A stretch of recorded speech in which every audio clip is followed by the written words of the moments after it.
అక్కడ దేవుని వాక్యములో ఏమని రాయబడి ఉంది అని అడిగితే, ప్రసంగి గ్రంథము 10వ అధ్యాయం 8వ వచనంలో, గొయ్య త్రొవ్వువాడు దానిలో పడును, కంచె కొట్టువానిని పాము కరుచును అని రాయబడింది. ఏంటి ఈ కంచె? ఆ కంచె కట్టువానిని పాము ఎందుకు కరుచును అనే మాటను గురించి మనం ఆలోచన చేసినప్పుడు, ఒకానొక దినాన దేవుని సన్నిధికి దేవదూతలందరూ కూడా పరలోకానికి దేవుని స్తుతించడానికి వెళ్ళారు. అలా దేవుని సన్నిధికి వెళ్ళినటువంటి దేవదూతలతో పాటు కూడా అపవాది సాతానుడు కూడా వారితో పాటు దేవుని సన్నిధికి వెళ్ళాడు. ఆ అపవాదిని చూసినటువంటి దేవుడు అన్నాడు, సాతానా, అపవాది, నువ్వు ఎక్కడి నుంచి వచ్చావు అని అడిగినప్పుడు, ఆ అపవాదిగా ఉన్న సాతానుడు దేవునికి చెప్పిన సమాధానం ఏంటంటే, అయ్యా, నేను భూమి మీద అటు ఇటు తిరుగుతూ సంచరించుచూ వచ్చి తిని అని చెప్పాడు. అందుకు యెహోవా, నా సేవకుడిని యోబు సంగతి నువ్వు ఆలోచించితివా? అతడు యథార్థవంతుడు, న్యాయవంతుడు, యెహోవా యందు భయభక్తులు కలిగి చెడుతనమును విసర్జించిన వాడు, భూమి మీద అతని వంటి వాడెవడూ లేడు అని చెప్పి యోబును గూర్చి దేవుడు సాక్ష్యాన్ని ఇచ్చారు.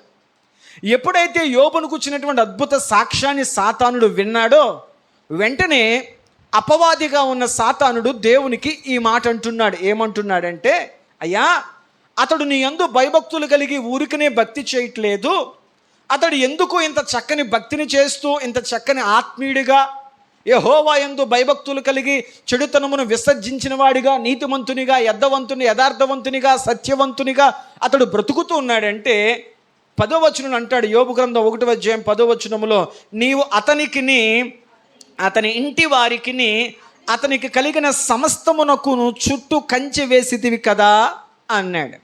అంటే యోబునకును అతని కుటుంబమునకును అతని కలిగిన సమస్తమునకు దేవుడు వేసిన కంచె ఏదైతే ఉందో, ఆ కంచె బహుశా యోబు గారికి, అతని ఇంటి వారికి, అతనుకు కలిగిన దానికి తెలుసో తెలియదో కానీ, యోబునకు కలిగినటువంటి కంచె ముమ్మాటికి సాతానుకి తెలుసు. దేవునికి స్తోత్రం చెప్పండి.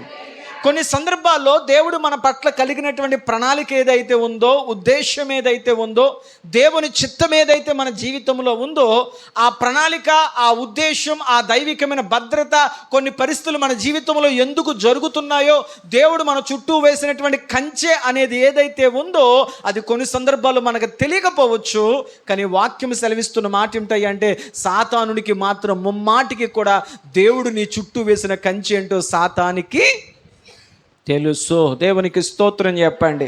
ఇది ఎరిగినటువంటి ప్రసంగి భక్తుడు ప్రసంగి జ్ఞాని అయిన సొలొమోను గారు ప్రసంగి గ్రంథములు అంటున్నాడు, ఎవడైతే కంచెను కొట్టాలి అనుకుంటాడో, ఎవడైతే కంచెను దాటాలి అనుకుంటాడో, వాడిని కొరకు ఎదురు చూస్తున్న పాము ఖచ్చితంగా వారిని కరుస్తుంది. ఏంటి ఆ కంచె, ఏంటి ఆ పాము అని మనం ఆలోచన చేయగలిగితే, ప్రతి దేవుని బిడ్డ చుట్టూ దేవుడు వాక్యము అనే కంచెను వేశాడు. ఒక దేవుని బిడ్డ వాక్యము అనే కంచెలో బ్రతకగలిగితేనే అతడు క్షేమంగా ఉండగలుగుతాడు, భద్రంగా ఉండగలుగుతాడు, సురక్షితంగా ఉండగలుగుతాడు, దేవుని యొక్క సన్నిధిని అతను అనుభవించగలుగుతాడు. కానీ ఎవరైనా ఒక వ్యక్తి, ఇదిగో నేను లోకముతో స్నేహం చేయాలి, లోకముతో సాంగత్యము చేయాలి, లోకముతో నేను సహవాసం కలిగిన వాడిగా ఉండాలని చెప్పి ఎవరైనా ఒక దేవుని బిడ్డ ఆ వాక్యం అనేటువంటి కంచెను దాటి, దేవుని భద్రత అనే కంచెను దాటి బయటికి రావాలి అని కోరుకుంటే, అతని కొరకు బయట పాము ఎదురు చూస్తుంది అన్నాడు. ఎవరు ఈ పాము అని మనం ఆలోచించినప్పుడు, ప్రకటన గ్రంథం 20వ అధ్యాయం 2వ వచనం ప్రకారము ఆది ఘట సర్పమైన అపవాది అని రాయబడింది. ఈ పాము ఎవరికి సూచనగా ఉంది అని మనం గమనించగలిగితే, ఆది ఘట సర్పం అని పిలువబడే అపవాది సాతానుకు సూచనగా పాము కనబడుతుంది.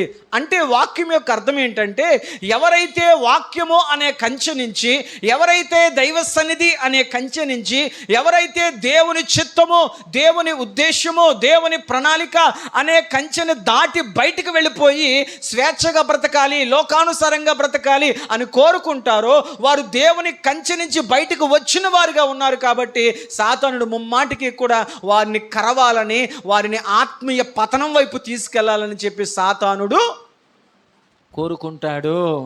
యోబునకు అతనుకు కలిగిన దానంతటి చుట్టూ దేవుడు వేసినటువంటి కంచె బహుశా యోబు గారికి తెలుసో తెలియదో కానీ సాతానుకు మాత్రం ఆ కంచెను గూర్చి తెలుసు.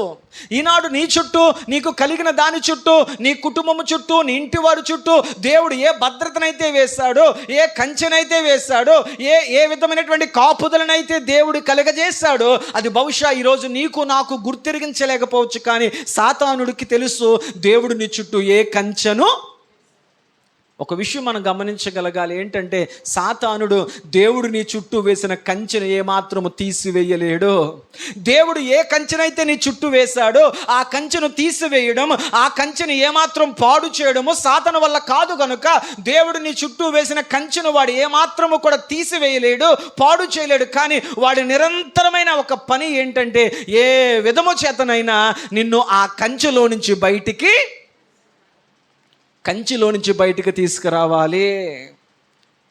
ఏ విధము చేతనైనా ఆది కాండములు మనం గమనించినప్పుడు ఆదిమ తల్లిదండ్రులైనటువంటి ఆదమవలను అనుకున్నాడు, ఇదిగో వారు దేవుని ప్రణాళికలో ఉండకూడదు, దేవుని ఉద్దేశంలో ఉండకూడదు, దేవుని చిత్తములో ఉండకూడదు. దేవుడు ఎంతో ఇష్టముగా వారిని సిద్ధపరిచాడు కాబట్టి ఈ ఏదెని తోటలో వారు ఉండకూడదు, ఈ ఏదెని తోట అనే భద్రతలోంచి బయటకు తీసుకురావాలి అని చెప్పి వాడు నిరంతరం ఆలోచించి ఏం చేశాడయ్యా అంటే వారుగా ఏదెని తోటలోంచి బయటికి త్రోసివేయబడే వైపు వారిని నడిపించాడు. కాబట్టి సంగమా, గుర్తుపెట్టుకోండి, యోబునకు అతని కుటుంబమునకు అతను కలిగిన దాని చుట్టూ దేవుడు ఏ కంచెను వేశాడో దేవుడు అటువంటి కంచెను దేవుడు మనకును అనుగ్రహించునుగాక. సాతానుడు ఆ కంచెను పాడు చేయలేడు, సాతానుడు ఆ కంచెలోనికి రాలేడు. కానీ ఆ కంచెలో నుంచి, ఆ భద్రతలో నుంచి, ఆ వాక్యము అనేటి అనుభవంలో నుంచి నీకు నువ్వుగా బయటికి రావాలి. నిన్ను అతడు లోకములో పతన స్థితికి తీసుకువెళ్ళాలని చూస్తాడు. ఈ మాటలు మనం గమనించగలిగితే అసలు దేవుడు యోబునకును అతని ఇంటికిని అతనుకు కలిగిన దానన్నిటికి అసలు దేవుడు ఎన్ని కంచెలు వేశాడు అని మనం ఆలోచించగలిగితే, వాక్య ధ్యానములో మనం ముందుకు వెళ్ళగలిగితే దేవుడు యోబునకు అతని కుటుంబమునకు అతనుకు కలిగిన దానికి దాదాపుగా 7 కంచెలు వేసినట్లుగా మనం గమనించగలుగుతాం. దేవునికి స్తోత్రం. ఎన్ని కంచెలు? మొదటి కంచెను మీకు జ్ఞాపకం చేసుకునే ప్రయత్నం చేస్తాను. చక్కగా వినండి, ధ్యానించండి, నేర్చుకోనండి. దేవుడు నీ చుట్టూ ఏ కంచెను వేశాడో గమనించండి, దాన్ని బట్టి దేవునికి స్తోత్రాలు చెల్లించండి. ఆ కంచెలో మీరు సురక్షితంగా భద్రత కలిగిన వారిగా భక్తిని చేస్తూ ముందుకు కొనసాగుదురుగాక. మొదటి కంచె ఏంటి అని మనం ఆలోచన చేయగలిగితే యోబు గ్రంథము 1వ అధ్యాయము 10వ వచనములో సాతానుడు అంటాడు, నీవు అతనికిని అన్నాడు. మొదటి కంచె ఏంటి?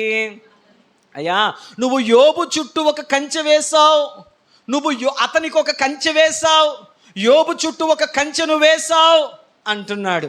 దేవుడు యోబు చుట్టూ వేసిన కంచె ఏంటి అని అడిగితే వాక్యములు మనం గమనించగలిగితే దేవుడు యోబునకు వేసిన కంచె ఏంటంటే యోబు గారికి దేవుడు చక్కని ఆరోగ్యము అనే కంచె దేవుడు వేశాడు.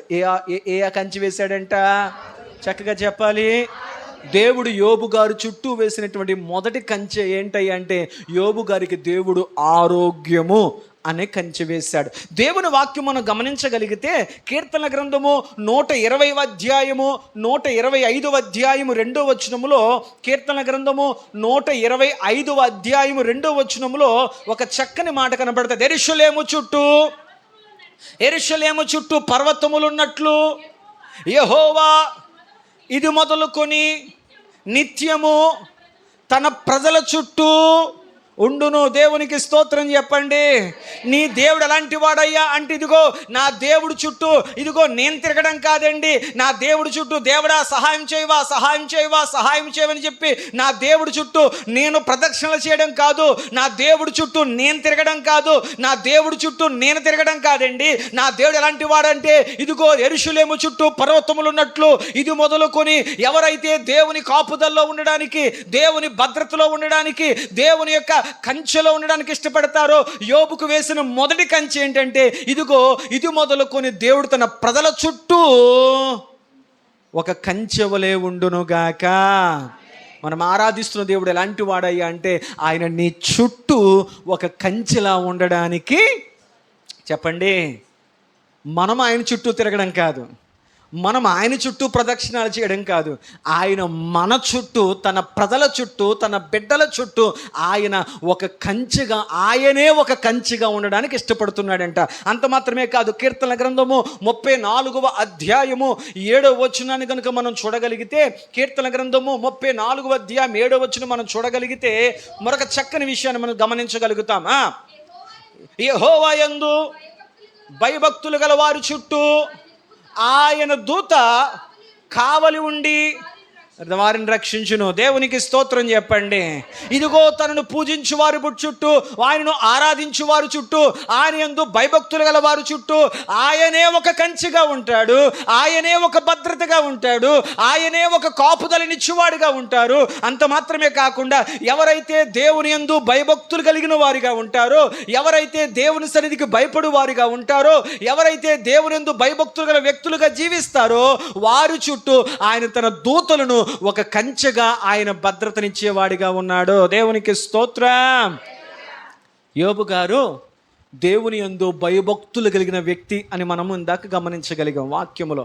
కాబట్టి యోబు గారు దేవుని యందు భయభక్తులు కలిగి చెడుతనమును విసర్జించువాడిగా ఉన్నాడు. కాబట్టి ఆ యోబు భక్తుని చుట్టూ దేవుడే ఒక కంచెను వేశాడంట. ఆ కంచె పేరు ఏంటయ్యా అంటే ఆరోగ్యము. దేవునికి స్తోత్రం. మొదటి కంచె పేరేంటి? దేవుడు భయభక్తులు కలిగినటువంటి యోబు చుట్టూ, చెడుతనమును విసర్జించినటువంటి యోబు చుట్టూ దేవుడు ఒక కంచెను వేశాడు.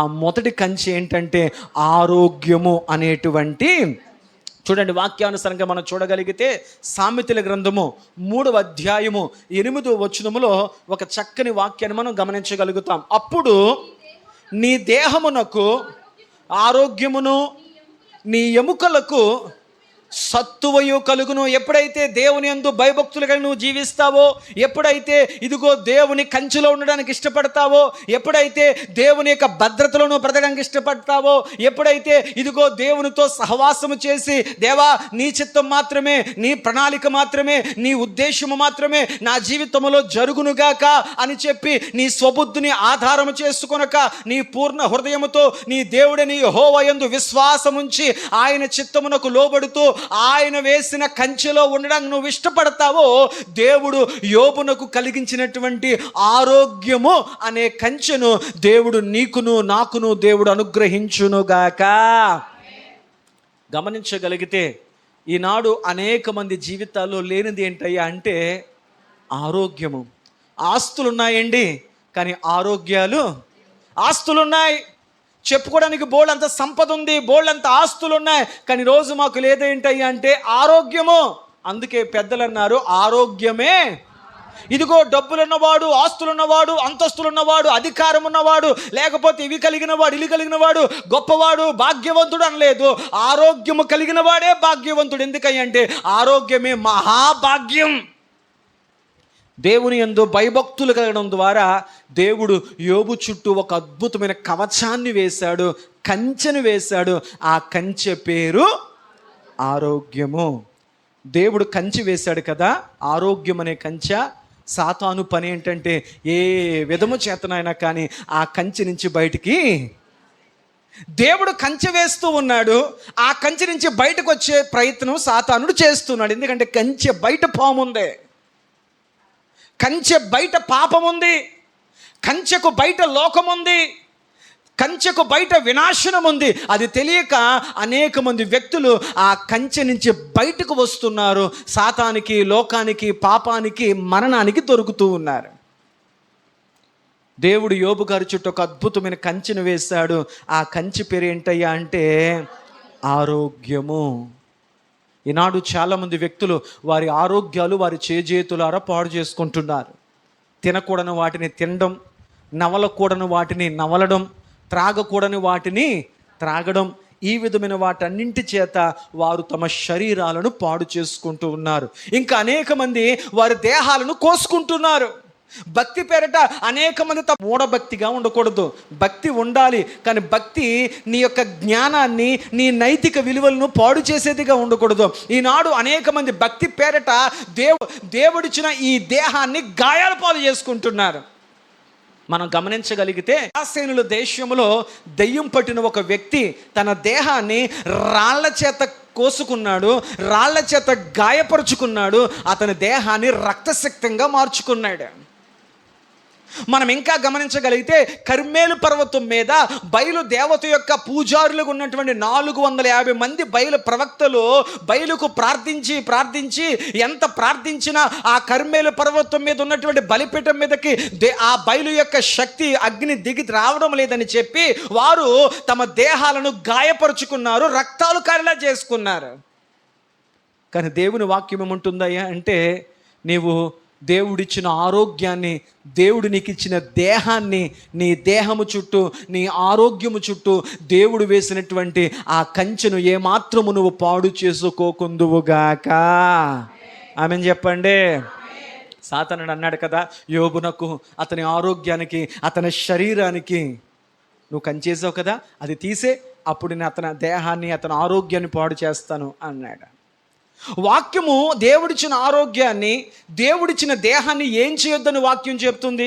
ఒకసారి మనం గమనించే ప్రయత్నం చేద్దాం. చూడండి, లేవి కాండము 19వ అధ్యాయము 28వ వచనం మనం గమనించగలిగితే, లేవి కాండము 19వ అధ్యాయము 28వ వచనములో దేవుడు ప్రతి వ్యక్తి చుట్టూ వేసినటువంటి ఆరోగ్యము అనేటువంటి ఆ కవచాన్ని, మంచి దేహము అనేటువంటి ఆ కవచాన్ని ఒక దేవుని బిడ్డ ఏమాత్రం పాడు చేసుకోకూడదు. వాక్యము చెప్తున్న మాట ఏమిటంటే, లేవి కాండం 19వ అధ్యాయం 28వ వచనం, చచ్చిన వారి కొరకు నీ దేహమును చీరుకొనకూడదు. అయ్యా, ఎవరైతే చనిపోయే వారిని బట్టి ఆ బాధ చేత, ఆ వేదన చేత చచ్చిన వారి కొరకు ఏమాత్రము కూడా మీ దేహములను, మీ శరీరములను చీల్చుకొనకూడదు, గాయపరుచుకోకూడదు. ఇందాక నేను చెప్పినట్లు సమాధిలో ఉన్నవాడు తన నైతిక జ్ఞానాన్ని, ఇంగిత జ్ఞానాన్ని కోల్పోయిన వాడై అతడు ఏం చేస్తున్నాడు అంటే, రాళ్ల చేత సమాధుల్లో తన దేహాన్ని చీల్చుకున్నాడు. కర్మేలు పర్వతం మీద అజ్ఞానము కలిగినటువంటి బయలు ప్రవక్తలు జీవము గల దేవుని వైపు వారు లేరు కనుక ఆ బయలు దేవుని కొరకు వారు దేహాలను చీల్చుకున్నారు. ఈరోజు లోకములో, సంఘములో, సమాజములో మనం చూడగల భక్తి పేరట చీల్చుకుంటున్నారు. వినాలి ఈ మాటలు. సమాజానికి భక్తి పేరట అనేకులు తమ శరీరాలను చీల్చుకుంటున్నారు. మరి కొంతమంది క్రైస్తవులు భక్తి పేరట మోకాల మీద నడుస్తూ నడుస్తూ నడుస్తూ వాళ్ళు తమ యొక్క ప్రభు అంటున్నాడు, ప్రతి వారి మోకాలు యేసు నామమున వంగును. ఈనాడు భక్తి పేరట అనేకమంది తమ దేహాలను చీల్చుకుంటున్నారు. కానీ వాక్యం అంటుంది, ఏమాత్రం నీ దేహము నువ్వు చీల్చుకొనకూడదు. అంత మాత్రమే కాదు, ఏం వేసుకోకూడదంట, పచ్చబొట్లు నీ దేహానికి వేసుకోకూడదు. ఈనాడు ఎంత వాక్య విరుద్ధమైన పరిస్థితులు జరుగుతున్నాయి అంటే, ప్రతి వాడు ఒంటి మీద టాటూస్ వేసుకుంటున్నారు. అదొక అందంగా మారిపోయింది, అదొక అలంకరణగా మారిపోయింది. దేవుడు వారికి ఇచ్చినటువంటి అందము అనే దేహం మీద, మరి చక్కటి ఆరోగ్యము అనేటువంటి దేహముల మీద వారు పచ్చబొట్లు వేసుకుంటున్నారు, టాటూస్ వేసుకుంటున్నారు. అది వారికి అలంకరణగా వారు ఫీల్ అవుతున్నారు. కానీ వాక్యం అంటుంది, ఇదిగో మరణించిన వారి కొరకు నీ దేహమును ఏమాత్రము చీల్చుకొనకూడదు. అంత మాత్రమే కాదు, నీ ఒంటి మీద పచ్చబొట్లు వేసుకోకూడదు. ఇది దేవుడు చెప్పిన మాట. చాలామంది వ్యక్తులు ఫ్యాషన్ అంటూ, ఇక ఏదేదో అంటూ, అమ్మ మీద ప్రేమ ఉండదు, అమ్మకు అన్నం పెట్టడు, ఒంటి మీద మాత్రం అమ్మ అని రాయించుకుంటాడు. లోకానికి చూపించాలి ఎంత ప్రేమో. బైబిల్ చెప్తున్న మాట ఏమిటయ్యా అంటే, నీ దేహమునకు దేవుడు వేసినటువంటి ఆరోగ్యము అనే కవచాన్ని నువ్వేమాత్రం పాడు చేసుకోవద్దు. అనేకులు వాటిని సూదుల చేత గుచ్చుకుంటున్నారు, పచ్చబొట్లు వేయించుకుంటున్నారు, టాటూస్ వేయించుకుంటున్నారు, ఇక ఏవేవో చేస్తున్నారు. దానివల్ల వారి చర్మ వ్యాధులు వస్తున్నాయి, రాకూడని రోగాలు వస్తున్నాయి, క్యాన్సర్లు వస్తున్నాయి. దేవుడు వేసినటువంటి ఆరోగ్యం అనే కవచమును చేజేతులారా అనేక మంది పాడు చేసుకుంటున్నారు. సంగమా, దేవుడు నీకు ఇచ్చిన ఆరోగ్యం అనే కవచము పాడవకూడదు. దాని నుంచి నువ్వు బయటికి వచ్చావా, రోగాలు, మరణాలు నీ చుట్టూ ఎదురు చూస్తున్నాయి. ఎందుకు దేవుడు ఆ పని చేయొద్దు అన్నాడంటే, 1 కొరింథీయులకు రాసిన పత్రిక 6వ అధ్యాయము 19వ వచనం మనం చూడగలిగితే, 1 కొరింథీయులకు రాసిన పత్రిక 6వ అధ్యాయం 19వ వచనం మనం చూడగలిగితే, దేవుడు మన శరీరానికి, మన దేహానికి ఎంత చక్కని విలువిస్తున్నాడో చూడండి. నీ దేహము దేవుని వలన నీకు అనుగ్రహింపబడింది. నా శరీరం ఏంటి, నా ఇష్టమేంటి, నా సరదా ఏంటి, నా ఇష్టమేంటి, నా వల్లేంటి, నా ఇష్టమేంటి, నా సుఖమేంటి, నా సౌఖ్యమేంటి, నా ఇష్టం అనడానికి లేదు. ఎందుకయ్యా అంటే, నీకు చెందిన వాడవు కాదు. నీ శరీరము దేవుని వలన నీకు అనుగ్రహింపబడింది. నీలో ఉన్న పరిశుద్ధాత్మకు నీ శరీరము ఆలయమై ఉన్నది గనుక నీ శరీరము నువ్వేమాత్రము కూడా కలంకపరుచుకోవద్దు. నీ శరీరమును ఏమాత్రము నువ్వు హాని చేసుకోకూడదు. నీ శరీరము చుట్టూ దేవుడు వేసిన ఆరోగ్యం అనే కవచమును నువ్వు పాడు చేసుకోకుందువుగాక. మొదటి పాయింట్, యోబు గారి చుట్టూ దేవుడు వేసిన మొదటి కంచె ఏంటి? ఆరోగ్యం అనే కవచం. దేవుడు నీ చుట్టూ ఆ కవచాన్ని వేశారు. అది నువ్వు గుర్తెరగగలగాలి. నీ ఆరోగ్యమును చక్కగా కాపాడుకోగలగాలి. దేవుని యొక్క ఆరోగ్యం అనే కవచంలో మనం ఉండే ప్రయత్నము చేయగలగాలి. సరే, 2వ కవచం వైపు మనం ముందుకు వెళ్ళగలిగితే, అదే 10వ వచనములో అంటాడు, అతనికి మాత్రమే కాదు అతని ఇంటి వారికిని అన్నాడు. 2వ కవచం ఎవరికి వేయబడింది? మొదటి కవచంగా యోబు గారికి ఆరోగ్యము అనే కవచం వేయబడితే, 2వ కవచంగా దేవుడు అతని ఇంటి వారందరికీ కవచాన్ని వేశాడంట. దేవునికి స్తోత్రం. కవచము, కంచె, భద్రత, సంరక్షణ. ఇశ్రాయేలు ప్రజలు ఐగుప్తు దేశములో నుంచి విడిపించబడే ఆ చివరి రాత్రి దేవుడు చెప్పాడు, ఈ రాత్రి మీకు విడుదల రాత్రి, ఈ రాత్రి మీకు విమోచన రాత్రి గనుక మీరు పస్కా గొర్రెను వధించండి, పస్కా పండుగను మీరు చేసుకోండి. అది చేయు విధానం ఏంటంటే, ప్రతి ఇంటికి ఒక ఏడాది గొర్రెపిల్లను తీసుకోండి, ఆ గొర్రెపిల్లను వధించండి, ఆ గొర్రెపిల్ల రక్తమును ఒక పళ్ళెములో వేయండి, హిస్సోపు కుంచె చేత మీ గుమ్మములకు, నిలువు గుమ్మములకు, అడ్డ గుమ్మలకు దానిని మీరు పూయండి. ఈ రాత్రి సంహారపు దూత మీ గృహాల ముందు వెళుతుంటాడు, మీ ఇంటి ముందు నుంచి వెళుతుంటాడు. ఏ ఇళ్ళ మీద అయితే, ఏ ఇంటి యొక్క గడప కమ్ముల మీద అయితే ఈ గొర్రెపిల్ల రక్తము ప్రోక్షణ జరగదో, ఏ ఇంటి గడియల మీద అయితే, ఏ ఇంటి గుమ్మల మీద అయితే ఈ గొర్రెపిల్ల రక్త ప్రోక్షణ కనపడదో, ఆ ఇంటిలోనికి సంహారపు దూత వస్తాడు. అక్కడ భద్రత ఉండదు, అక్కడ సంరక్షణ ఉండదు. ఆ ఇళ్లలో కన్నీళ్లు, వేదన, మరణం ఉంటుంది. కాబట్టి నీ కుటుంబమునకు క్షేమము, భద్రత ఉండాలి అంటే ఆనాడు ఇశ్రాయేలుకు దేవుడు వేసిన ఆ కవచం, ఆ కంచె ఏంటి అంటే గొర్రెపిల్ల రక్తము. గొర్రెపిల్ల రక్తము అనేటువంటిది ఏ గుమ్మములకు కంచెగా ఉందో ఆ గుమ్మములకు సంహారపు దూత రాలేదు. ఈనాడు మన గృహాలకు, మన ఇంటికి దేవుడు వేసినటువంటి ఆ రక్షణ కవచం ఏంటంటే గొర్రెపిల్ల అయిన యేసు క్రీస్తు రక్తము చేత ఏ కుటుంబాలైతే కడగబడతాయో ఆయన రక్తమే, ఆయన రక్షణే మన ఇంటంతటికి, మన ఇంటికి కూడా దేవుడు అట్టి క్షేమమును, రక్షణను ప్రభు కంచెగా మనకు వేయునుగాక. అంటే మన తీర్మానం ఏంటి తెలుసా? ప్రభువా, నా కుటుంబంలో ఎవరు కూడా ఆ రక్షణ కంచె నుంచి బయటికి వెళ్ళిపోకూడదు. నేను, నా ఇంటి వారందరము కూడా దేవా నిన్ను సేవించువారిగా, నిన్ను ఆరాధించువారిగా, నిన్ను గణపరచువారిగా, నిన్ను పూజించువారిగా రక్షణ అనేటువంటి కవచములో, రక్షణ అనే కంచెలో మేమందరము నమ్మకంగా నిలిచి ఉందుముగాక.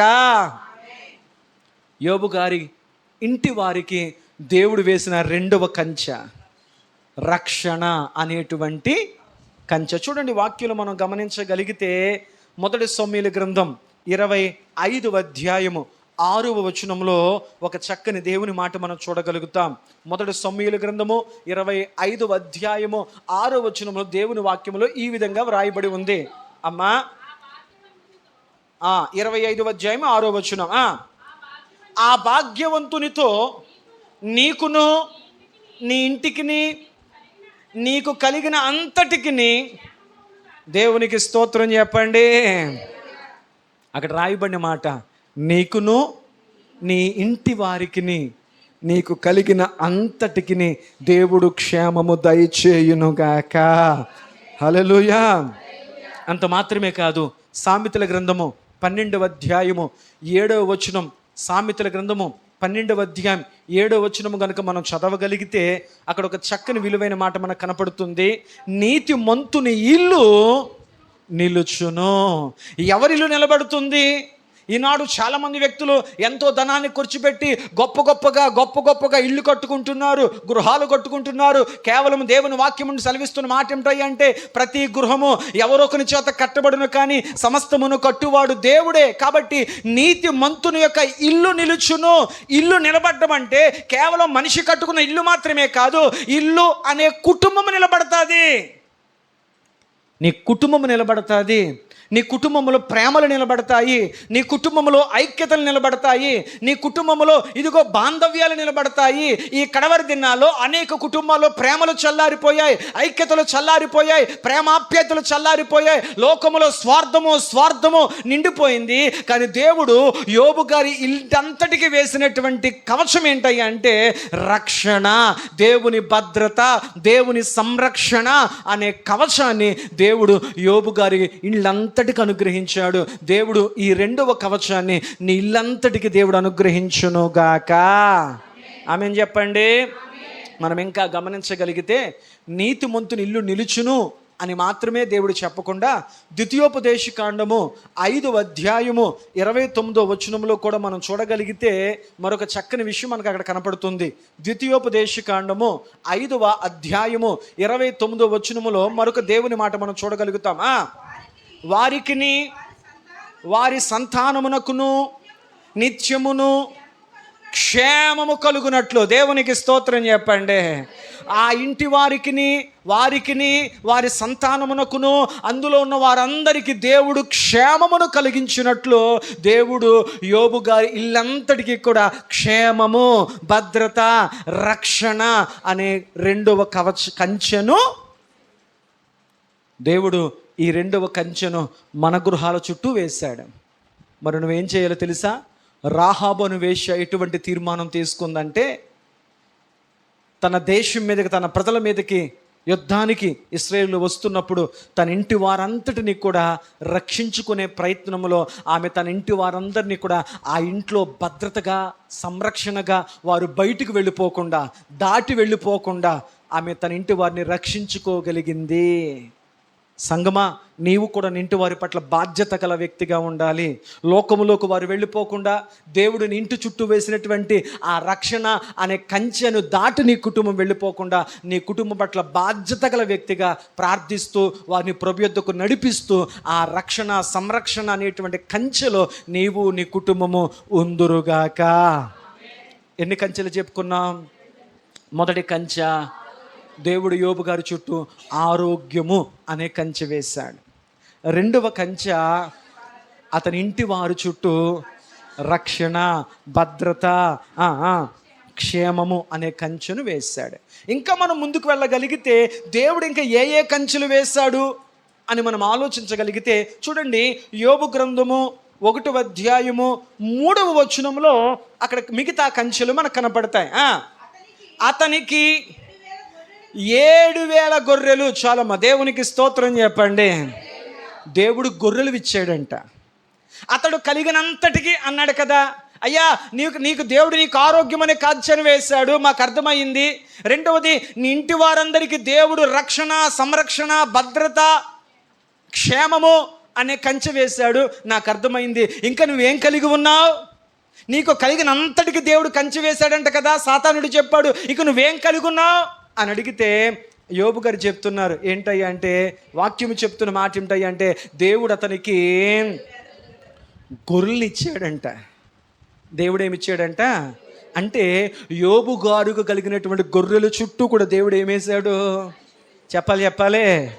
యోబు గారు చుట్టూ, తమ గొర్రెల చుట్టూ దేవుడు కంచెను వేశాడు. పాస్టర్ గారు, గొర్రెలు దేనికి సూచనగా ఉన్నాయి? దేవుడు ఎందుకు యోబు గారు గొర్రెల చుట్టూ కంచెను వేశాడు? అతను కలిగిన అంతటి చుట్టూ కదా కంచె. అతడు ఏం కలిగి ఉన్నాడు? అతను కలిగి ఉన్న దాంట్లో ఏంటయ్యా అంటే కుటుంబం కలిగి ఉన్నాడు, తన ఆరోగ్యం కలిగి ఉన్నాడు. 2 కంచెలు అర్థమైపోయింది. ఇంకా యోబు గారు ఏం కలిగి ఉన్నారు? అతను ఏం కలిగి ఉన్నాడంటే, మూడవదిగా అతడు తన ఆరోగ్యాన్ని కలిగి ఉన్నాడు, తన ఇంటి వారికి రక్షణ క్షేమం అనే కంచె కలిగి ఉన్నాడు. మూడవది, అతనికి ఉన్నటువంటి ఆస్తులు ఏంటయ్యా అంటే అతనికి గొర్రెలు ఉన్నాయంట.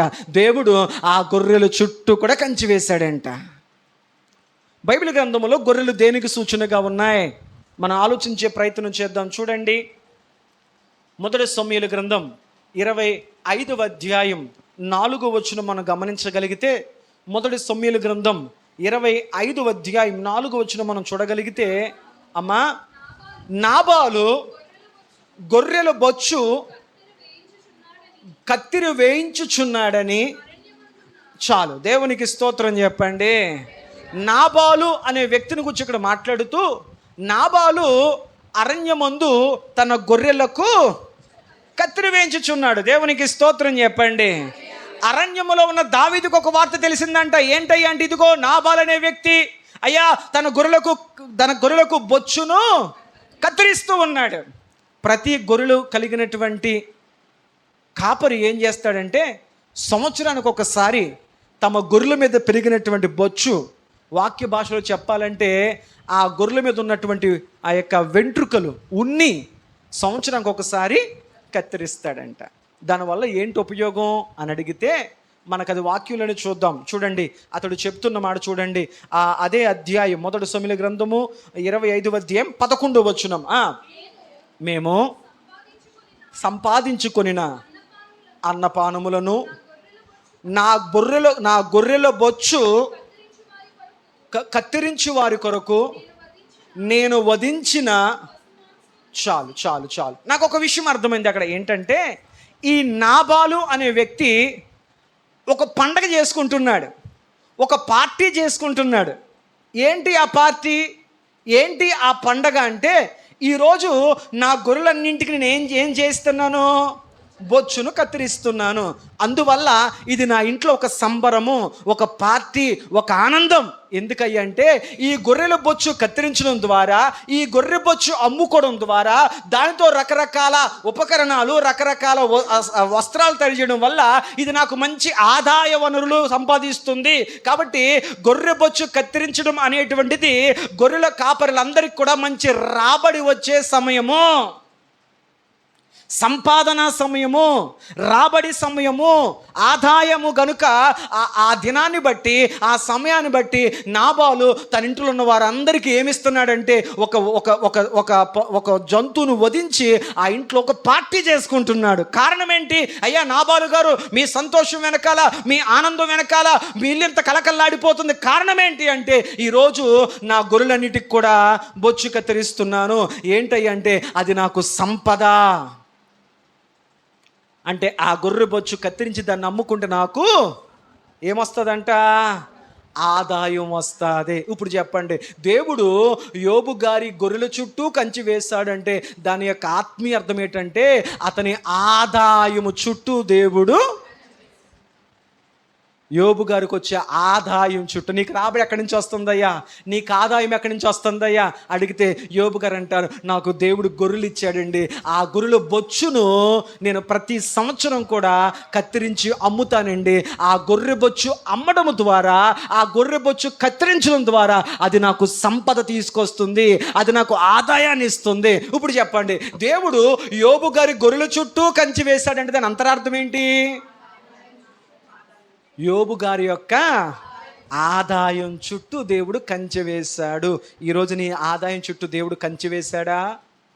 ఈరోజు చాలామంది అంటారు, నెలంతా కష్టపడుతున్నానండి, నెలంతా గొడ్డు చాకరీ చేస్తున్నానండి, అన్న పానాదులు మర్చిపోయి, నిద్రాహారాలు మర్చిపోయి నెలంతా కష్టపడుతున్నానండి, కానీ నా కష్టార్జితం ఏమైపోతుందంటే సిల్లు సంచిలో పోసినట్లు అయిపోతుంది, రోగాలకు ఖర్చు అయిపోతుంది, వ్యర్థమైన వాటికి ఖర్చు అయిపోతుంది, అలా ఖర్చు అయిపోతుంది, ఎలా ఖర్చు అయిపోతుంది. నా ఆదాయము చుట్టూ దేవుని కంచె నేను కలిగి లేను. దేవుడు యోబు గారి యొక్క రెక్కల కష్టార్జితమైనటువంటి ఆదాయం అంతటి చుట్టూ, రాబడి అంతటి చుట్టూ, సంపాదన అంతటి చుట్టూ, డబ్బు అంతటి చుట్టూ దేవుడు కంచెను వేశాడు. దేవునికి స్తోత్రం చెప్పండి. హల్లెలూయా. వాక్యం వింటున్న ప్రియ సంగమా, ప్రియ స్నేహితుడా, మరి దేవుడు మరి నీ నీ ఆదాయము చుట్టూ వేసిన కంచెను నువ్వు కాపాడుకుంటున్నావా? లేకపోతే వ్యర్థమైన ఖర్చులు, సరదాలు అని చెప్పి వ్యర్థమైన ఖర్చులతో, వ్యర్థమైనటువంటి ఉపయోగములైనటువంటి వాటి కొరకు నువ్వు ధనాన్ని ఖర్చు పెట్టి నీవు ఆ కంచి నుంచి బయటకు వచ్చి ఆర్థికంగా నువ్వు బలహీనమై, ఆర్థికంగా క్షీణించి పేదరికంలోకి వెళ్ళిపోతున్నావా? అవసరం ఉన్న దాన్ని కొనుక్కోవడం తప్పులేదు. అనవసరమైన వాడిని నేను ఒక చోట ఒక మాట చదివాను. అనవసరమైనవన్నీ కొనుక్కుంటూ వెళితే ఏంటి కొనుక్కుంటూ వెళ్తేనంట, వాళ్ళకుంది కాబట్టి నాకు ఉండాలి, వాళ్ళకుంది కాబట్టి నాకు ఉండాలి అని చెప్పి అనవసరమైనవన్నీ కొనుక్కుంటూ వెళితే అవసరమైనవన్నీ అమ్ముకుంటూ వెళ్ళాల్సి వస్తుందంట. అనవసరమైనవన్నీ కొనుక్కుంటూ వెళితే నీకేది అవసరమో అవన్నీ అమ్ముకుంటూ వెళ్ళాల్సి వస్తుంది.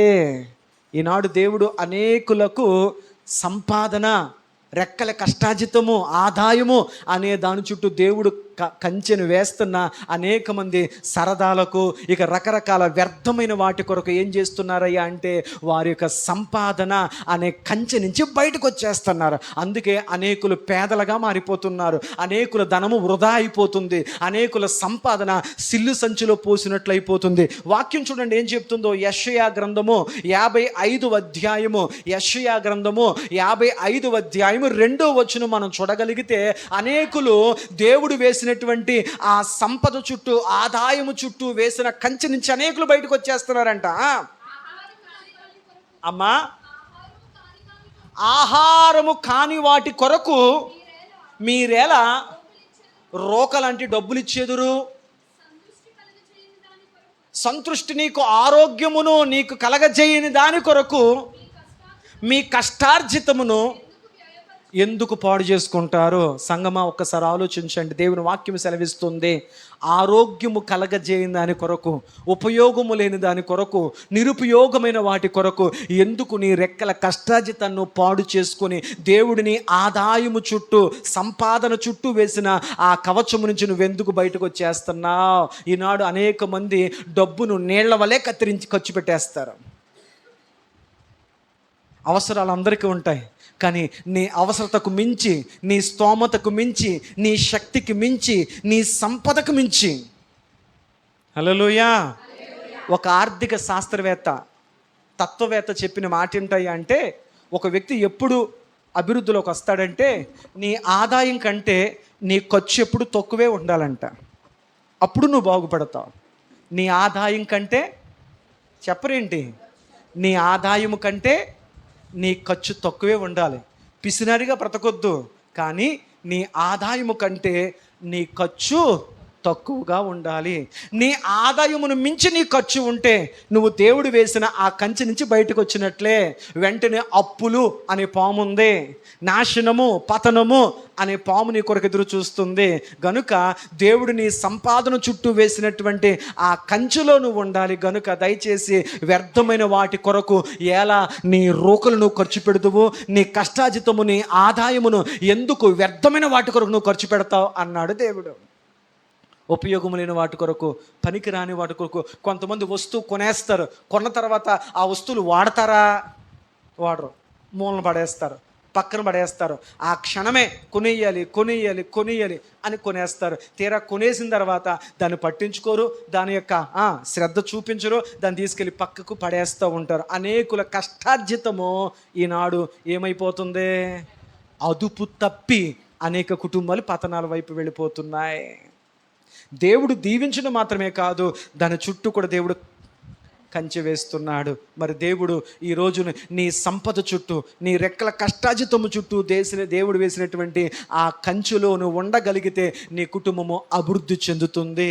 దేవుడు యోబు గారిని ఎందుకు అంత సంపన్నుడిగా మార్చాడంటే, దేవుని యొక్క యోబు యొక్క ఆదాయం చుట్టూ కంచె ఉంది. అందువల్ల అతడు తానుకు వచ్చిన ఆ రాబడిని వ్యర్థంగా ఖర్చు పెట్టేవాడు కాదు. సరదాలకు, సౌఖ్యాలకు, వాటికి వీటికి వృధాకు ఖర్చు పెట్టకుండా ఆ సంపదతో అతడు ఇంకా ధనవంతుడిగా మారే ప్రయత్నం చేసేవాడు, పొదుపు చేసుకునేవాడు. ఇతరులకు దానాలు చేసేవాడు, ధర్మాలు చేసేవాడు, ఇతరుల ఆకలి తీర్చేవాడు. అదేవిధంగా ఆ ధనాన్ని వ్యర్థమైన దేని కొరకు, త్రాగుళ్ళ కొరకు, తినే వాటి కొరకు, వ్యర్థమైన వాటి కొరకు, ఆరోగ్యాలు పాడు చేసే వాటి వరకు తన కష్టాన్ని వృధా చేసేవాడు.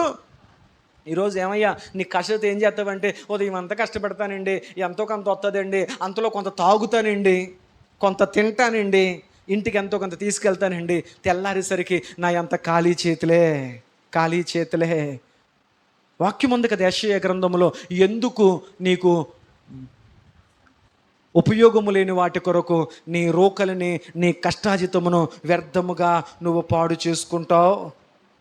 దేవుడు చెప్పిన మాటను బట్టి దయచేసి దేవుడు యోబు గారి గృహము చుట్టూ, అతని ఆరోగ్యము చుట్టూ మాత్రమే కాదు, అతని యొక్క రాబడి, అతని యొక్క సంపదన చుట్టూ కూడా దేవుడు కంచె వేశాడు. కనుక యోబు గారు దినదినము వర్ధిల్లుతూ వెళ్ళాడు. మరి నీ పరిస్థితి ఏంటి? నీ రెక్కల కష్టతను నువ్వు కాపాడుకుంటున్నావా? ప్రతిరోజు నువ్వు ప్రార్థించుకోవాలి. కుటుంబ ప్రార్థనలో, ప్రభువా మాకు ఇస్తున్నటువంటి ఈ సంపాదన బట్టి వందనాలు. ఈ సంపాదన వృధా ఖర్చులకు, వ్యర్థమైన ఖర్చులకు, హాస్పిటల్కు, లేనిపోని వ్యర్థమైన వాటికి ఈ డబ్బు ఖర్చు అవ్వకుండా నా గృహము, నా కుటుంబము, అంత మాత్రమే కాకుండా నా సంపాదన కూడా నీ కంచెలో భద్రతగా కలిగి ఉండునుగాక. అర్థమైంది? దేవుడు ఏ కంచె వేశాడు? అతని యొక్క గొర్రెల చుట్టూ కంచె అంటే అర్థం ఏంటి? అతనికి వచ్చే రాబడి చుట్టూ దేవుడు కంచెను, మొత్తం గొప్ప కాదు, వచ్చిందాన్ని నిలబెట్టుకోవాలి. మొత్తం గొప్ప కాదు, వచ్చిందాన్ని కాపాడుకోవాలి. ఒక ఆయన నాకు తెలుసు, ఒకరోజు ఆయన నాతో అన్నాడు, అయ్యా నాకు 50,000 జీతమేండి, నెల అయ్యేసరికి ఖచ్చితంగా ఒక 20,000 అప్పు చేస్తానండి బయట అన్నాడు. 50,000 ఖర్చు పెట్టేసుకుంటాడంట. ఎందుకేనంటే వాటి కొరకు, వీటి కొరకు, సరదాల కొరకు చూసిన ప్రతిదీ కావాలి, అనిపించిన ప్రతిదీ కావాలి. అది నాకు ఉపయోగమా, అది నాకు అవసరత, అది నాకు అక్కరత, నిజంగా అది నాకు అవసరమా అని ఆలోచించకుండా ప్రతిదీ కొనేస్తున్నాను, ప్రతిదీ నేను తెచ్చుకుంటున్నాను. తత్ఫలితంగా నేను అప్పులలోకి వెళ్ళిపోవలసి వస్తుంది. కొన్ని సందర్భాల్లో ఆర్థికంగా మనం పడిపోతున్నాము, ఆర్థికంగా పతనమైపోతున్నామంటే దేవుడు కారణం కాదు, ఆ కవచము నుంచి నువ్వే బయటకు వచ్చేసావు కాబట్టి సంగమా జాగ్రత్త. దేవుడు యోబు గారి గొర్రెల చుట్టూ కంచెను వేసినట్లు నీ సంపద చుట్టూ దేవుడు కూడా కంచె వేసి నిన్ను అదుపులో ఉంచునుగాక. మనసు అదుపులో ఉంటే కోరికలు అదుపులో ఉంటాయి, కోరికలు అదుపులో ఉంటే, అందుకే పెద్దలు మాట అంటారు, ఈ మాట చెప్పి ముందుకు వెళ్ళిపోతాను, నోరు విప్పినా పరస విప్పినా జాగ్రత్తగా ఉండాలంట. నోరు విప్పినా పరస విప్పినా జాగ్రత్తగా ఉండాలి. ఎందుకు? నోరిప్పి ఒక మాట వదిలావనుకో, ఎంత క్షమాపణ చెప్పినా ఆ నోట్లో వదిలిన మాట మళ్ళీ లోపలికే రాదు. ఒక్కసారి పరస తీసి పరసలోని కాగితం బయటకు ఇచ్చావనుకో, మళ్ళీ ఆ పరసలో కాగితం వెనక్కే రాదు. కాబట్టి జాగ్రత్త. రెండవది, తర్వాత ఇప్పుడు ఎన్ని కవచాలు చెప్పాను? 3 కవచాలు. మొదటిది యోబు గారి ఆరోగ్యం అనే కవచం, రెండవది కుటుంబానికి రక్షణ, క్షేమము, భద్రత అనే కవచం, మూడవది ఆదాయానికి దేవుడు కవచాన్ని వేశాడు. 4వ కంచె ఏంటో మీకు జ్ఞాపకం చేస్తాను. ఆ పక్కనే రాయబడింది ఏంటయ్యా అంటే, దేవుడు అతనికి ఏమిచ్చాడంట? ఒంటెలు దేవుడిచ్చాడు. ఇప్పుడు చెప్పండి, 4వ కంచె ఏంటయ్యా అంటే, యోబు గారికి ఇచ్చిన ఒంటెలు చుట్టూ దేవుని కంచె ఉంది.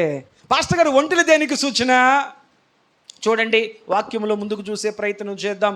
ఆదికాండము 31వ అధ్యాయము 17వ వచనం, త్వరగా ముందుకు వెళ్ళే ప్రయత్నం చేద్దాం. ఆదికాండము 31వ అధ్యాయం 17వ వచనములో మనం చూడగలిగితే, యాకోబు లేచి తన కుమారులను, తన భార్యలను ఒంటెల మీద ఎక్కించి కానాను దేశమునకు వారిని పంపించెను. చాలు, దేవునికి స్తోత్రం. బైబిల్ గ్రంథంలో ఒంటెలు దేనికి ఉపయోగించేవారు? ఎందుకు ఉపయోగించేవారు ఒంటెల్ని? ఒంటెలను ప్రయాణాలకు ఉపయోగించేవారు. దేవుడు యోబు గారి ఒంటెల చుట్టూ కంచె వేశాడు. అంటే దాని ఆత్మీయ అర్థం ఏంటి? యోబు గారు అతని కుటుంబము చేసే ప్రయాణాల చుట్టూ దేవుని యొక్క కంచె దేవుడు వేశాడు. దేవునికి స్తోత్రం. ఒక మాటలో అంతటి చుట్టూ అన్నాడు.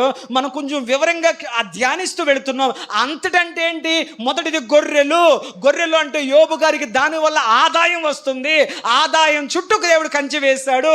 రెండవది ఒంటెలు. ఒంటెలు దేనికి సూచన అని వాక్యం చెప్తుందంటే ప్రయాణాలకు సూచన. పాత బైబిల్ గ్రంథంలో దూర ప్రాంతాలకు ప్రయాణం చేయాలంటే, ఇసుకలో ప్రయాణం చేయాలంటే, సుదూర ప్రాంతాలకు వెళ్ళాలంటే వారు ఒంటెల మీద ఎక్కి ప్రయాణము. ఎలియాజరు కూడా తన యజమానుడైనటువంటి అబ్రహాము గారి యొక్క కుమారుడైనటువంటి ఇస్సాకుకు భార్యను తీసుకురావడానికి అతడు తనతో పాటు ఒంటెలు తీసుకువెళ్ళాడు. ఎవరిని కనుగొన్నాలో తెలియక తాను మోకరించి తన ఒంటెలను సైతం మోకరింపజేసి ప్రార్థన చేయించాడు. దేవునికి స్తోత్రం. యోబు గారికి ఉన్నటువంటి ఒంటెల చుట్టూ దేవుని కంచె ఉంది. బైబిల్ అంటుంది ఒంటెలు దేనికి ఉపయోగపడతాయి, ఒంటెలు దేనికి సూచన అంటే ప్రయాణాలకు. యోబు గారు అతని కుటుంబం చేసే ప్రయాణాల చుట్టూ దేవుని కంచె ఉందంట. మరి రోజు నీవు చేసే ప్రయాణాలకు, నీ కుటుంబము చేసే ప్రయాణాలకు దేవుని కంచె ఉందా? ఈరోజు ప్రమాదం ఎక్కడ లేదంటే, నడిచి వెళ్ళేవాడి మీదకి ప్రమాదం వస్తుంది, సైకిల్ మీద వెళ్ళేవాడికి ప్రమాదం వస్తుంది, బండి మీద వెళ్ళేవాడికి ప్రమాదం వస్తుంది, అయ్యయ్యో కారులో వెళ్ళేవాడికి ప్రమాదం వస్తుంది. నేను ఒకసారి చెప్పాను, వోల్వో కంపెనీ కొన్ని కోట్లకు వచ్చి పెట్టి ఒక కుటుంబం ఇల్లు కొనుక్కున్నారంట. 5 స్టార్ రేటింగ్ కారు, ఏమవదో అని టెస్ట్ చేసి ఇచ్చారంట. ఆ కుటుంబం 3 కోట్లు అనుకుంటా గౌస ఖర్చు పెట్టి వోల్వో కంపెనీ యొక్క కారు కొనుక్కున్నారు. కుటుంబం అంతా వెళ్ళారు, అద్భుతంగా కారు తీసుకున్నారు. ఆ కారుని తీసుకుని ఇంటికి వస్తున్నప్పుడు ఒక పెద్ద లారీ కంటైనర్ తిరగబడి, అనుకోకుండా పరిస్థితులు బ్రేక్ వేసినడం వల్ల ఆ కంటైనర్ తిరగబడి ఈ కొత్త కారు మీద పడింది. 5 స్టార్ రేటింగ్ ఉంది, ఏమవదో, కారుకి ఏమవదో మీకు అవ్వదని చెప్పి కంపెనీ చెప్పింది. కానీ ఆ కంటైనర్ పడగానే కారు తప్పడైపోయింది. అందులో ఉన్న ఆ కుటుంబ సభ్యులందరూ ఒక్క స్పాట్లో చనిపోయారు. లోకము చెప్తుంది 5 స్టార్ రేటింగ్ అండి, ఇది భద్రత అండి, ఇది కాపుదలండి, మీకు గీత పడదండి, మీకేది అవదండి అని లోకం భరోసా ఇస్తుంది. కానీ లోకం ఇచ్చే ఏ భరోసా నాడు జరిగేది కాదు. ఎందుకంటే ఇవి దుర్దినాలు, భయంకరమైన దినాలు. నడిచి వెళుతున్నా, సైకిల్ మీద వెళుతున్నా, బండి మీద వెళుతున్నా, కారులో వెళుతున్నా, ఆఖరికి బస్సులో వెళుతున్నా, ఎవరికి దొరకకుండా విమానాల్లో వెళుతున్నా, సముద్రంలో వెళుతున్నా. ఈ మధ్యన విమాన ప్రయాణాలు ఎక్కువైపోయాయి. ప్రమాదాలు, గాల్లో ఎగురుతున్న ప్రమాదం వచ్చేస్తుంది, సముద్రంలో వెళుతున్న ప్రమాదం వస్తుంది. ఎక్కడకు వెళ్ళినా మనిషి ప్రమాదాల బారిన ప్రయాణాల్లో పడుతూనే ఉన్నాడు. అంటే వెళ్ళిన వచ్చి ఇంటికి వచ్చేదాకా దెర్ ఇస్ నో గ్యారంటీ. దేవుడు యోబు గారి ఒంటెల చుట్టూ కంచె వేశాడు. అందుకే వాక్యం సెలవిస్తుంది, మనందరికీ బాగా తెలిసిన మాట. కీర్తన గ్రంథము 121వ అధ్యాయము 8వ వచనంలో ఒక చక్కని మాట రాయబడింది. ఏంటయ్యా అంటే, నీ రాకపోకలన్నింటి యందు చెప్పండి, యెహోవా నిన్ను కాపాడును. ఇప్పుడు చెప్పండి, యోబు గారు ఒంటెల చుట్టూ అంటే అర్థం ఏంటి? దేవుడు అతని ప్రయాణాల చుట్టూ, అతని కుటుంబ సభ్యుల ప్రయాణముల చుట్టూ, అతని ఒంటెల చుట్టూ, అనగా అతడుకున్న వాహనాలన్నింటి చుట్టూ కూడా దేవుడు. ఆనాటి దినాల్లో వారికి వాహనాలేంటి? ఒంటెలే. ఈనాటి దినాల్లో నీ వాహనం ఏంటి? నీకు సైకిలో, బండో, ఇక ఏదో ఒకటి ఉంది కదా. ఆ వాహనము చుట్టూ కూడా దేవుని కంచె ఉండునుగాక. అందుకే నువ్వు ఏ వాహనాన్ని స్టార్ట్ చేస్తున్న మొదట ఎవరిని తలుచుకోవాలి? చెప్పరేంటి? దేవునికి ప్రార్థించుకొని, ప్రభువా అలనాడు యోబు గారి ఒంటెల చుట్టూ నువ్వు కంచె వేసినట్లు, ఇదిగో నా వాహనం నేను నడుపుతున్నాను, నేను ప్రయాణం చేస్తున్నాను, నా ప్రయాణం చుట్టూ నీ దూతల్ని కాపుదలగా ఉంచు, నా వాహనం చుట్టూ నీ కాపుదలు ఉంచండి, నా బండి నీ అదుపులో ఉంచాలి ప్రభువా. కొంతమంది అతి వేగంతో వెళుతున్నారు, బండి అదుపు తప్పుతుంది, వేగం వల్ల అదుపు తప్పి చచ్చిపోతున్నారు. ఎదుటివాడు అదుపు తప్పినా నీకే ప్రమాదం, నీవు అదుపు తప్పి ఎవరిని గుద్దినా, దేవా నా వాహనం నీ అదుపులో ఉండాలి, నా ఆలోచనలు నీ అదుపులో ఉండాలి. అందుకు ఒక వ్యక్తి బండి మీద ఒక కొటేషన్ రాసుకున్నాడు, నీ తలంపులతో నన్ను నడుపు ప్రభువా అన్నాడు. ఎలా ఉండాలంట? నా జీవితం అదుపు తప్పకుండా ఉండాలంటే నా జీవితం, నా తలంపులు నీ అదుపులో ఉండాలి. నీ తలంపులతో నన్ను నడుపు, నా బండి అదుపులో ఉండాలి. కాబట్టి నీ ప్రయాణములన్నింటి చుట్టూ దేవుడు వేసిన ఆ కంచెలోనూ ఉండాలి. కానీ అతివేగము, ప్రమాదకరము, సరదాలకు అలా ఇలా ప్రయత్నం చేస్తూ, స్టంట్లు చేస్తూ అనేక మంది యవనస్తులు ఏం చేస్తున్నారయ్య అంటే, దేవుడు వేసిన కవచం నుంచి బయటకు వచ్చి రకరకాల రూపంలో వారు చనిపోతున్నారు, అనేకులకు ప్రమాదాలు తెచ్చిపెడుతున్నారు. దేవుడు యోబు గారి ఒంటెల చుట్టూ వేసిన కవచము దేవుడు నీ ప్రయాణాల చుట్టూ కూడా దేవుడు దయచేయునుగాక. మీకు అర్థమవుతుందా? తర్వాత 5వ కవచం ఏముంది ఇక్కడ మనం ధ్యానం చేసే ప్రయత్నం చేద్దాం. 5వ కవచం ఏంటంటే, దేవుడు అతనికి ఎడ్లను దయచేశాడు. దీంట్లో అర్థం ఉందో, ఎడ్లను దయచేశాడు అంటే ఈ ఎడ్ల చుట్టూ కూడా దేవుని యొక్క కంచె ఉంది. పాస్టర్ గారు, ఎడ్లు దేనికి సూచన ఏంటి? సర్వసాధారణంగా ఎడ్లు అంటే మన అందరికి గుర్తొచ్చేది ఏంటంటే పొడుస్తాయి. మరి వాక్యం ఎడ్లు దేనికి సూచనగా చెప్తుంది? చూడండి ఒకసారి వాక్యాన్ని జ్ఞాపకం చేస్తూ ముందుకెళ్ళే ప్రయత్నం చేద్దాం. సామెతల గ్రంథము 14వ అధ్యాయము, సామెతల గ్రంథము 14వ అధ్యాయము 4వ వచనము కనుక మనం చూడగలిగితే, ఎద్దులు లేని చోట అమ్మా ఎద్దులు లేని చోట ధాన్యం ఉండదు, ఎద్దుల బలము చేత దేవునికి స్తోత్రం చెప్పండి. ఎద్దుల చుట్టూ దేవుడు కంచి వేశాడు. యోబు గారు, దేవుడు మీకు ఆరోగ్యం అనే కంచి వేశాడు, నీ కుటుంబానికి క్షేమము అనే కంచి వేశాడు. మూడవది, దేవుడు నీకు గొర్రెల చుట్టూ అంటే ఆదాయం చుట్టూ దేవుడు కంచి వేశాడు. నాలుగవది, నీ ఒంటెల చుట్టూ అనగా నీ ప్రయాణాల చుట్టూ దేవుడు కంచి వేశాడు. ఐదవది ఏంటయ్యా అంటే, ఎన్ని ఉన్నా కానీ ఆహారం ఉండాలి కదా. ఏముండాలి చెప్పరేటమ్మా? ఐగుప్తు దేశంలో ఆహారం ఉంది, కానాను దేశంలో డబ్బు ఉంది. రోకలు ఉన్నాయి కాబట్టే కదా ఐగుప్తు దాకా వెళ్ళి కొనుక్కుంటాకు వచ్చారు. డబ్బులున్నంత మాత్రం నీకు ఆకలి తీరదు కదా, ఆహారం ఉండాలి. బైబిల్ అంటుంది, యోబు గారి యొక్క ఎద్దుల చుట్టూ దేవుని కంచె ఉంది. పాస్టర్ గారు, ఎద్దులు దేనికి ఉపయోగకరం అంటే, అతని యొక్క భూమిని ఆ ఎద్దులు దున్నుతూ ఉన్నాయి. దున్నడం మాత్రమే కాకుండా యోబుకు అతని కుటుంబానికి కావలసినటువంటి ఆహారాన్ని దేవుడు వారికి అనుగ్రహిస్తున్నాడు. అంటే అర్థం ఏంటంటే, ఎద్దుల చుట్టూ కంచె ఉంది అనే మాటకు ఆత్మీయ అర్థం ఏంటంటే, యోబు గారి కుటుంబము, యోబు గారు పనివారు తినేటువంటి ఆహారము చుట్టూ దేవుని, దేని చుట్టూ దేని కంచె ఉండాలి? ఆహారము చుట్టూ కూడా దేవుని. అందుకు ఒక దేవుని బిడ్డ బైబిల్ అన్నమాట, నాకు ప్రార్థించకుండా ఆహారము తినుట ఇదిగో మీకు తగునా అన్నాడు దేవుడు. కొంతమంది సగం తిన్నా గుర్తొస్తాడు దేవుడు, అయ్యో ప్రార్థన చేయడం మర్చిపోయానే, ప్రార్థన చేసుకోకుండా తినేసానే.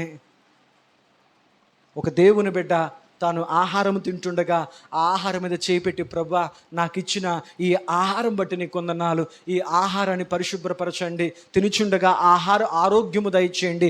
అనేక మందికి ఆహారం లేక బాధపడుతున్న వారు ఉన్నారు, వారికి నువ్వు దయచేసి ఆహారాన్ని వారికి అని ప్రార్థించిన తర్వాత నువ్వు ఆహారం తీసుకోవాలి. ఇది వాక్యం చెప్తున్నాం, మనకి క్రమం. దేవునికి స్తోత్రం. ఎద్దులు లేని చోట ఆహారము లేదు. ఈనాడు అనేక మంది ఆహారం తింటున్నారు, కానీ ఎలాంటి ఆహారమో తెలుసా? కల్తీ ఆహారం. సమస్తము కల్తీయే. మనిషి తినే ప్రతిదీ చెప్పరేటమ్మా. ఈ లోకములో కల్తీ లేనిది ఏదైనా ఉందా అని అడిగితే అన్నీ కల్తీయే. కల్తీ లేని ఆహారం అంటూ ఏది కూడా చెప్పరేంటి? తినేది కల్తీ, తాగేది కల్తీ, ప్రతీది నూనె కల్తీ. ఇంకా చెప్పుకుంటూ వెళ్ళిపోతే వ్యాపారస్తులకు మా కోసం చెప్పాడు రా బాబు అన్న భావన వస్తుంది కాబట్టి నేను వివరించడం లేదు, కానీ ప్రతీది కల్తీయే. ఆఖరికి జీలకర్ర కూడా కల్తీ. గడ్డిని కట్ చేసి జీలకర్ర అని వేస్తున్నారంట. మొక్కజొన్న పొత్తులు పైన చూడు పలసని పొర, దాని మీద స్ప్రే కొట్టి కుంకుమ పువ్వు అని చెప్పి అమ్మేస్తున్నారంట. కల్తీ, పసుపు కల్తీ, నీరు కల్తీ, ఆయిల్ కల్తీ, పాలు కల్తీ, చెప్పుకుంటూ వెళ్ళిపోతే ఆఖరికి కొబ్బరి చెట్టుని కల్తీ, కొబ్బరికాయలు కల్తీ చేయలేక కొబ్బరి చెట్టు వేరుకు ఇంజక్షన్లు చేస్తున్నారంట. ప్రతి పదార్థం కల్తీ. యాపిల్ పండు కొంటాకు వెళ్ళాం, ఎవరో పేషెంట్కి తీసుకెళ్దామని. యాపిల్ పండు మీద స్టిక్కర్ అంటించి ఉంది, ప్రతి దాని మీద ఒక స్టిక్కర్ అంటించి ఉంది. స్టిక్కర్ చూస్తే మొత్తం కాయ అంతా చూసాం, స్టిక్కర్ కనపడింది. ఏంటంటే ఇది నెంబర్ 1 కాయ అండి, అందుకే స్టిక్కర్ అంటించాం అన్నాడు. ఈ లోపల బేరమాడతా ఆ స్టిక్కర్ ఇచ్చి చూస్తే దాని లోపల పుచ్చుంది. ఎక్కడ పుచ్చుందో అక్కడే స్టిక్కర్ అంటించాడు. లోకాన్ని నమ్మించడానికి నెంబర్ 1 కాయలకేనండి ఈ స్టిక్కర్ అంటున్నాం అన్నాడు. కానీ నెంబర్ 1 స్టిక్కర్ కింద ఏముంది? పుచ్చు, కుళ్ళు. ప్రతి దానికి పుచ్చకాయ కూడా ఎరుపు రంగు రావడానికి దానికి ఇంజక్షను. ఇలా చెప్పుకుంటూ వెళితే ఈ లోకంలో ఏం తిందామన్నా కానీ క్యాన్సర్లు వచ్చేస్తున్నాయి, పేగు వ్యాధులు వచ్చేస్తున్నాయి, చిన్న వయసులోనే హార్మోన్ ఇన్బ్యాలెన్స్ వచ్చేస్తుంది. గర్భాశయ సంబంధమైనటువంటి వ్యాధులు వస్తున్నాయి, రోగాలు వస్తున్నాయి. ఓ మానవుడా, నీ ఆరోగ్యములు ఎందుకు పాడైపోయాయి? ఒకటే కారణం, నేను తినే ఆహారం సరైనది లేదు.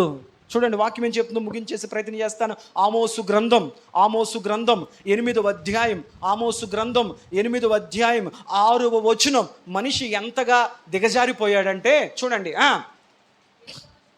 8వ అధ్యాయం 6వ వచనం. అమ్మా, దరిద్రులను వెండికి కొనున్నట్లును పాదరక్షణలు ఇచ్చి బేదవారిని కొనున్నట్లును, అమ్మా, సచ్చు ధాన్యము మనము అమ్ముదము రండని. ఏ ధాన్యం అమ్ముదామని చెప్పుకుంటున్నారంట? చెప్పండి. సచ్చు ధాన్యం అంట. ఏ ధాన్యము? సచ్చు ధాన్యము, పాడైపోయిన ధాన్యము, కల్తీ, డూప్లికేట్.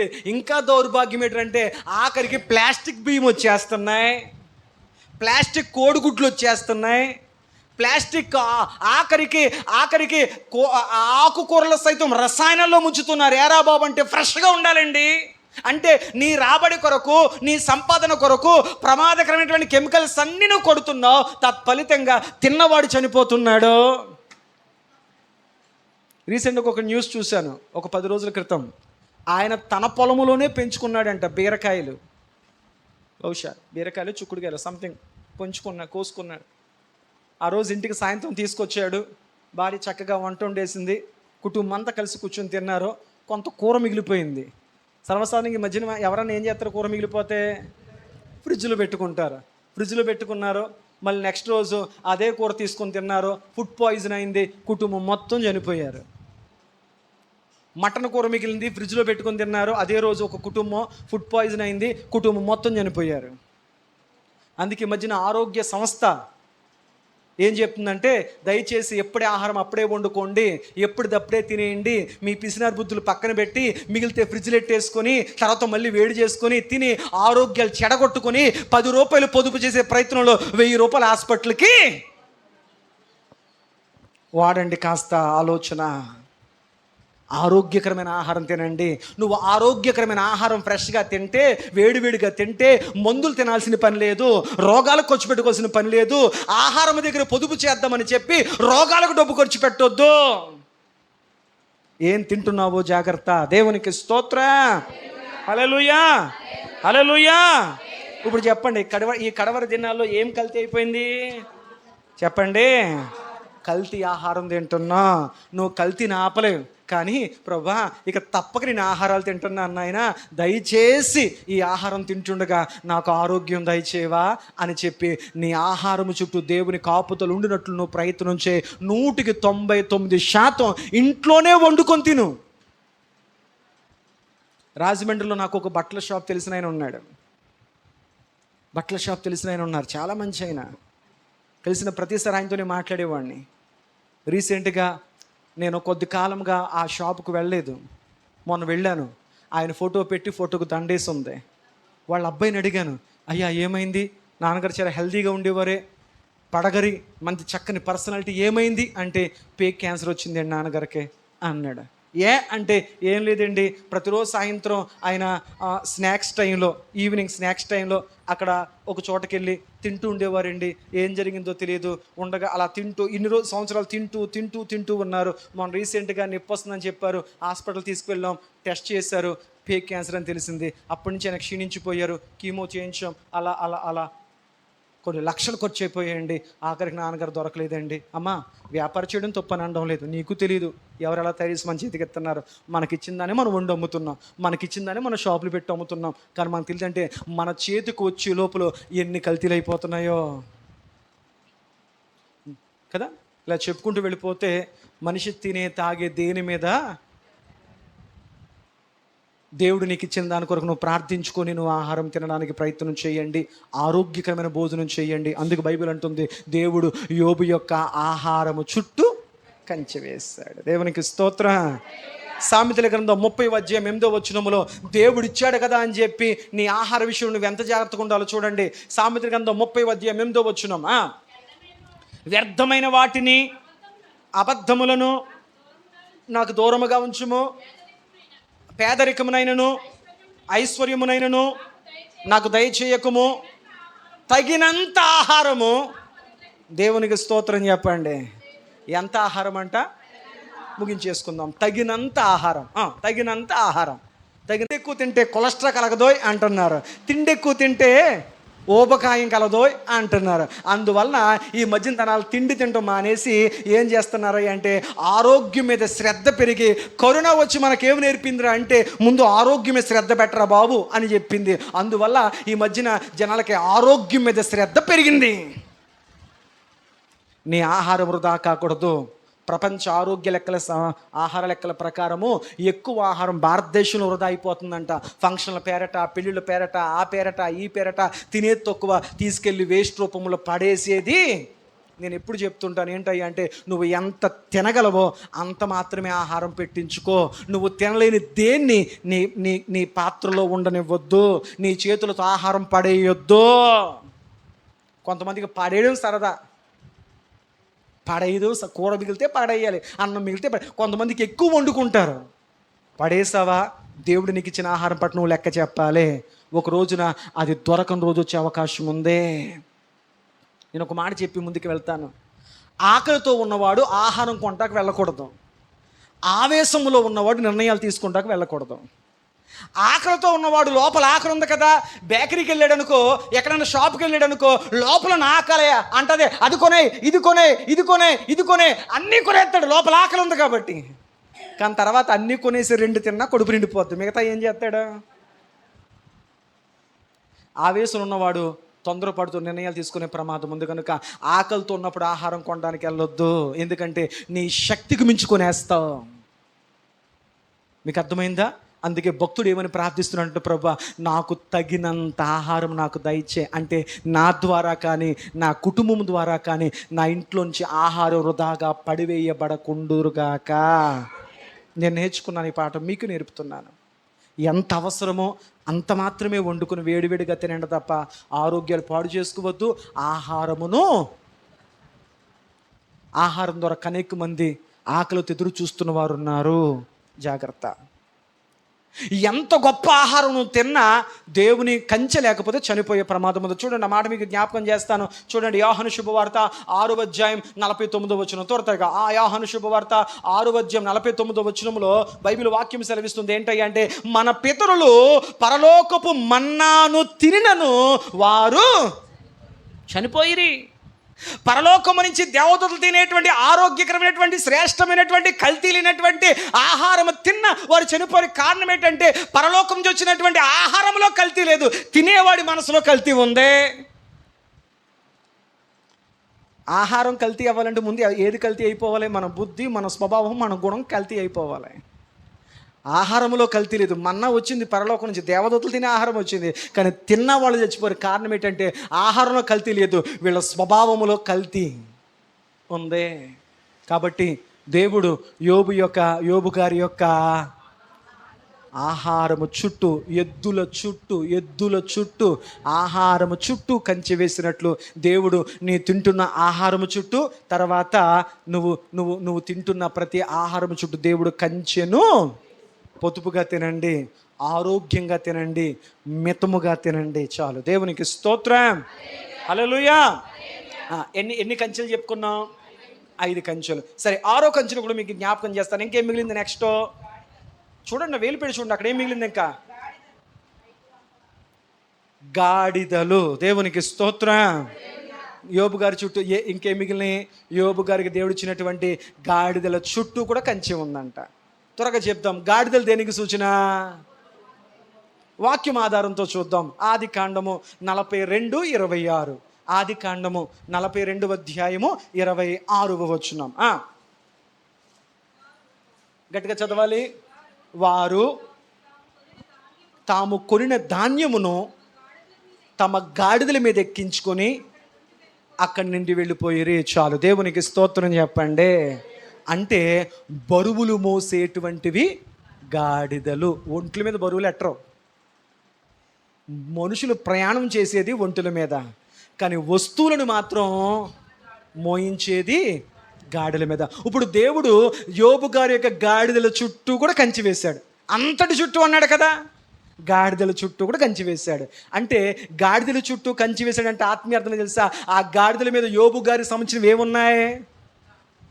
మొన్ననండి ఇంట్లో వస్తువులు కొన్నాము, మొన్ననండి పలానా సామానం కొన్నాము, అమ్మ ఏమైందంటే ఏమోనండి అది తీసుకొస్తున్నప్పుడు జారి పడిపోయిందండి, బోలెండి డబ్బెట్టు కొన్నామండి, మంచం విరిగిపోయిందండి, డబల్ కట్ట పడిపోయిందండి, ఆ వస్తువు కొన్నామండి, తీసుకొచ్చి ఇంటికి తీసుకొచ్చే క్రమంలో పోయిందండి, పడిపోయిందండి, ఇల్లు మారేటప్పుడు ఆ సామానం పోయిందండి, ఈ సామానం పోయిందండి. అంటే గాడిదల చుట్టూ దేవుడు కంచె వేశాడు అన్న అర్థం ఏంటంటే యోబు గారి యొక్క ప్రతి కష్టాజితముతో కూడిన వస్తువుల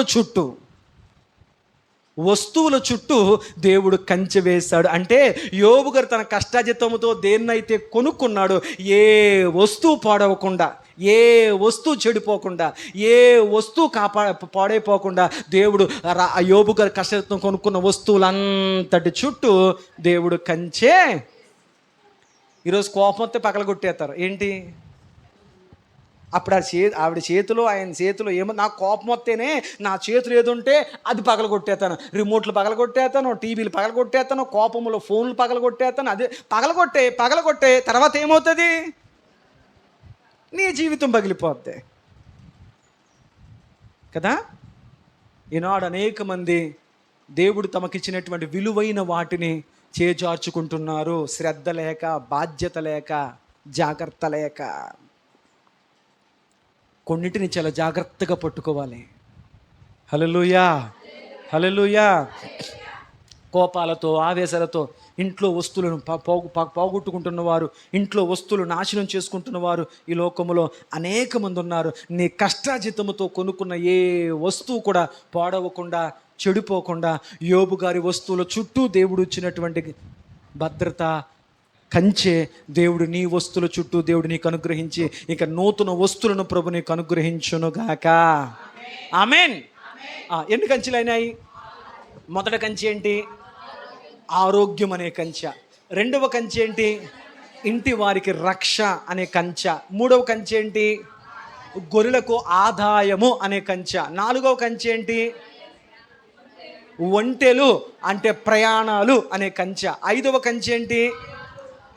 ఎద్దులు, ఆహారము అనే కంచె.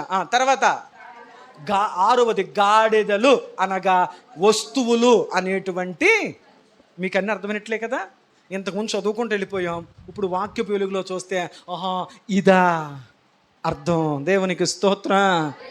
ఏడవ కంచె, చివరి కంచె ఏంటయ్యా అంటే అక్కడ చదవండి, ఇంకేం మిగిలింది? గట్టిగా చదవాలి. బహుమంది పనివారు. దేవునికి స్తోత్ర. ఇప్పుడు వీళ్ళ చుట్టూ కూడా ఏముంది? మన పని వాళ్ళ చుట్టూ కూడా ఉండాలి. ఏంటి? చెప్పరేంటి? పని వాళ్ళ చుట్టూ కూడా కంచె ఉంది. ఎందుకో తెలుసా? ఒక ఇంటి గుట్టు బయటికి వెళ్ళిపోయేది ఎవరి వల్ల కదా.